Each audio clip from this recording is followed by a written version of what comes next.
আপনার যদি কাঁচা বাড়ি থাকে আপনি কিভাবে নামটা নথিভুক্ত করাবেন?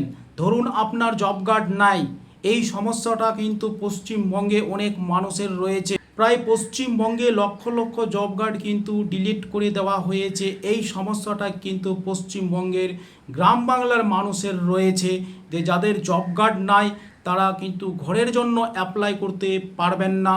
এটা কিন্তু আমরা সবাই জানি এবং সরকারি আধিকারিকরাও বলছে যে জব কার্ড না থাকলে আপনি ঘরের জন্য অ্যাপ্লাই করতে পারবেন না। আপনাদের যদি জব কার্ড না থাকে তাহলে উপায় রয়েছে ঘরের লিস্টে নাম তোলার জন্য। আজকে কিন্তু 12ই আগস্ট, আপনাদের হাতে আর সময় নয়। আপনাদের যদি ঘর নেওয়ার ইচ্ছা থাকে তাহলে আপনাকে 15ই আগস্টের মধ্যে আপনাকে নাম নথিভুক্ত করাতে হবে। অনেকেই প্রশ্ন করছে আমাকে যে জব কার্ড না থাকলে কিভাবে ঘরের জন্য অ্যাপ্লাই করব, আমি সেই প্রসেসটাই আপনাদেরকে বলে দিচ্ছি। বর্তমানে আবাস যোজনার জন্য যে সরকার একটা অ্যাপ বের করেছে, নিজের সার্ভে নিজেই করতে পারবেন। পশ্চিমবঙ্গ জুড়ে কিন্তু এই সার্ভেটা চলছে।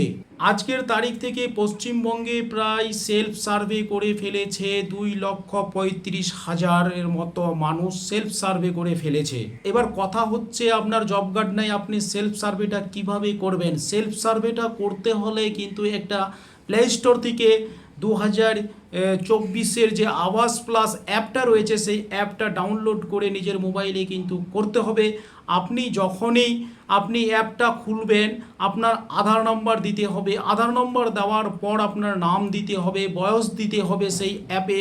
যখনই আপনি জব কার্ডের যে নাম্বারটা দিবেন, সেই জব কার্ডের যদি আপনি নাম্বারটা না দেন তাহলে ওই অ্যাপটা আপনি আর এগোতে পারবেন না। অর্থাৎ আপনার জব কার্ড এবং জব নম্বর যদি না থাকে তাহলে সেলফ সার্ভে করতে আপনি পারবেন না। ঘরের জন্য সেলফ সার্ভে করতে হলে আপনার জব কার্ড লাগবেই, জব কার্ড ছাড়া কিন্তু হবে না। তাহলে কি জব কার্ড ছাড়া ঘর পাওয়া যাবে না? দেখুন, প্রধানমন্ত্রী আবাস যোজনার যে সরকারিভাবে একটা ক্রাইটেরিয়া রয়েছে বা এলিজিবল রয়েছে, সেখানে কিন্তু কোথাও লেখা নাই যে জব কার্ড না থাকলে আপনি ঘর পাবেন না। এই কথাটা কিন্তু ক্রাইটেরিয়ায় লেখা ছিল না। প্রধানমন্ত্রী আবাস যোজনার ক্রাইটেরিয়ায় লেখা রয়েছে যে আপনাকে প্রথমে ভারতের নাগরিক হতে হবে, আপনার কাঁচা বাড়ি থাকতে হবে, আপনি যদি অক্ষম হয়ে থাকেন সেই পরিবারটাই কিন্তু এলিজেবল। ক্রাইটেরিয়ায় কোথাও লেখা নাই যে আপনার জব কার্ড না থাকলে আপনি ঘরের জন্য অ্যাপ্লিকেশন করতে পারবেন না। তাহলে এখন আপনার উপায় কি? এই মুহূর্তে আপনার এলাকায় যদি সরকারিভাবে ঘরের ইনকোয়ারি করতে আসে কিংবা পঞ্চায়েত থেকে যে অফিসার ঘরের সার্ভে করছে সেই অফিসারকে ডেকে এনে আপনি বাড়ি দেখান আপনার যে জব কার্ডের কি সমস্যা রয়েছে, কেনই বা জব কার্ডটা ডিলিট হয়ে গেল, অ্যাপ্লিকেশন করেছিলেন কিন্তু হচ্ছে না কেন, সেই বিষয়ে যদি আপনি আপনার অফিসারকে বোঝান, অর্থাৎ কি কারণে জব কার্ডটা হয়নি, আবেদন করেছিলেন, কি কি সমস্যা রয়েছে, সেই আধিকারিককে আপনি জানাবেন। সেই আধিকারিক যদি চাই প্রধানমন্ত্রী আবাস যোজনার লিস্টে আপনার নাম নথিভুক্ত করতে পারে, এই ক্ষমতাটা কিন্তু সেই আধিকারিকের রয়েছে। আপনাদের যদি জব কার্ড না থাকে তাহলে আপনারা এই পদ্ধতিটা অবলম্বন করবেন আর জব কার্ডটা তৈরি করার চেষ্টা করবেন। দ্বিতীয় নম্বর উপায় কি রয়েছে? আপনাকে জব কার্ড তৈরি করতে হবে, আপনাকে জব কার্ড বানিয়ে নিতে হবে। যদি আপনি ভাবেন যে অনলাইনে জব কার্ড আমি তৈরি করব, সেটা আপনার ভুল চিন্তা। কারণ অনলাইনে জব কার্ড করে সেটা কবে আসবে, কোথায় আসবে না আসবে আপনি কিন্তু জানতে পারবেন না। আর অনলাইনে কিভাবে অ্যাপ্লাই হবে সেটা কিন্তু নির্দিষ্ট গাইডলাইন নেই। যদি থাকে তাহলে আমি নিশ্চয়ই ভিডিওর মাধ্যমে আপনাদেরকে বলে দিব।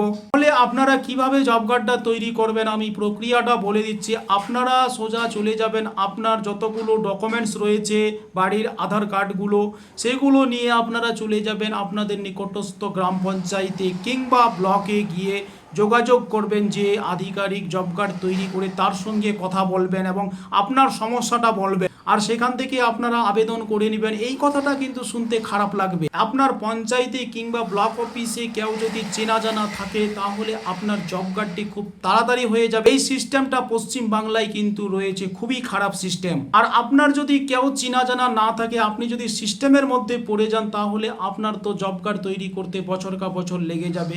এই সিস্টেমটা খুবই খারাপ সিস্টেম পশ্চিমবঙ্গে। যাই হোক, প্রথমত আপনাকে আপনার জব কার্ডটি বানিয়ে নিতে হবে। দ্বিতীয়ত যে আধিকারিক আপনার পঞ্চায়েতে সার্ভে করছে ঘরের জন্য, সেই আধিকারিকের সঙ্গে আপনাকে যোগাযোগ করিয়ে আপনার সমস্যার কথা বলে আপনার ঘরের জন্য প্রধানমন্ত্রী আবাস যোজনার লিস্টে আপনার নামটি নথিভুক্ত করতে হবে, তার কিন্তু এই ক্ষমতাটা রয়েছে। জব কার্ড না থাকলেও উনি কিন্তু আপনার নামটা নথিভুক্ত করতে পারেন। আপনি 15 তারিখের মধ্যে সার্ভেটা করিয়ে নিন। আপনার জব কার্ড না থাকলেও আপনার যে নাম নথিভুক্ত করা যাবে, আমি ভিডিওর মাধ্যমে আপনাদেরকে বলে দিলাম, এই পদ্ধতিটা অবলম্বন করবেন, দেখবেন কাজে আসবে। আর ইদানিংয়ে ঘরের সার্ভের জন্য কিন্তু পশ্চিমবঙ্গের মুখ্যমন্ত্রী শুভেন্দু অধিকারী ও পঞ্চায়েত মন্ত্রী দিলীপ ঘোষ মহাশয় দুইজনেই কিন্তু ঘরের সার্ভের জন্য খুব তোড়জোড় দিয়েছে। তাই আপনারা ঘরের জন্য নিজের যে সেলফ সার্ভেটা আপনারা নিজের মোবাইল থেকে করে নেবেন।